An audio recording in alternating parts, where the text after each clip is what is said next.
cases is extremely drastic going into this school year 2022. Very late attempts to get schools that offer technical subjects such as woodwork and metalwork to try and alleviate the problems were made by the Ministry of Education no more than 4 weeks ago. The infrastructure and furniture shortage is being exaggerated by a poorly implemented sixth form pathway program. Additionally, the government has been exceptionally late in the procurement process, which fosters great delay for the September period. Indeed, I believe it is necessary for the country to ask for answers from the government as to what was the reason or reasons for this delay. The proposals we put forward include: it has been recommended that going forward the government sets reasonable replenishment targets for furniture and decentralize the sourcing of repairs and replenishment for schools. Which means basically giving the principals some control with a budget allocated for them to act in their best interests. To ring-fence 5% of the capital budget each year for school infrastructure improvement and expansion. We're equally concerned about the poor and uncertain implementation of the sixth form pathway program.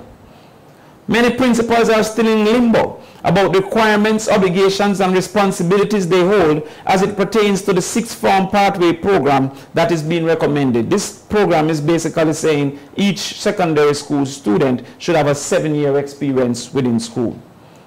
If the attendance is mandatory, what are the repercussions if the student does not show up? Many principals are incapable to answer this question. Has enough been done to motivate parents to send children that graduated from fifth form back to school? How will schools address the additional teachers and facilitators needed for 200 to 300 additional students in the second year, but at present 100 to 150 additional students? What of the infrastructure expansion needed to facilitate an additional 100 to 150 students that would have graduated after a 5-year experience, but is now being requested to return for a 6th and 7th year experience? It is also the opinion of the People's National Party that the needs of the students in the Jamaican school are too varied for a 7-year secondary experience to be reserved to the 6th form only.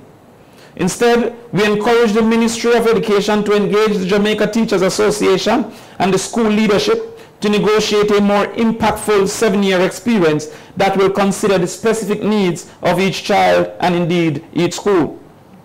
We propose the following for consideration as it pertains to the 7-year secondary experience.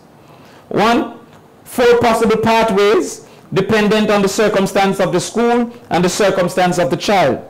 These pathways are as follows. A remedial 7th grade.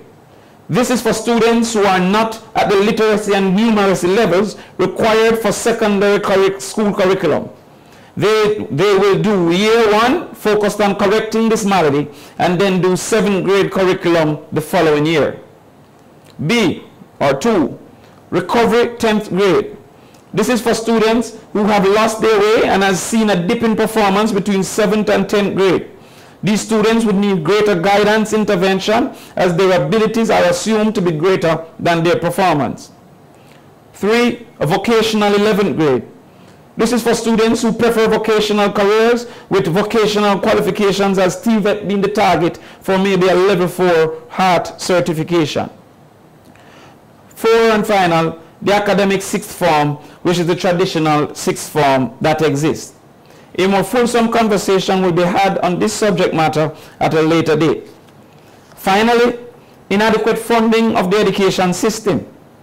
Many principals and educators have spoken to the inadequate funding of the education system that has been exaggerated by the government of Jamaica seeking the political benefit of the statement free education without taking the budgetary hit of providing the necessary funding.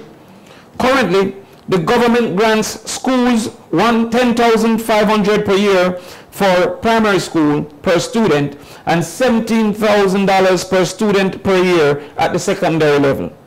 Having contacted over 30 principals, none estimated a reasonable cost of education to be below $40,000 per student per year.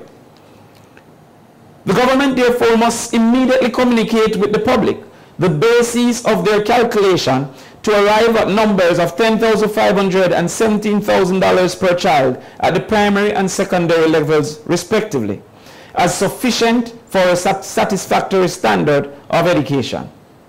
I am also calling on the Principals Association of Jamaica to compute their own calculations for communication and conversation within the public as it relates to what is a reasonable cost for a minimum acceptable standard of education.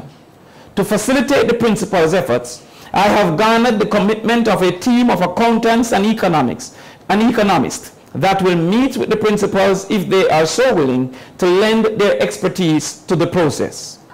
The question about whether or not cost sharing is necessary in Jamaica starts with the reasonable cost per child to be satisfactorily educated and the percentage of this cost government is willing to cover.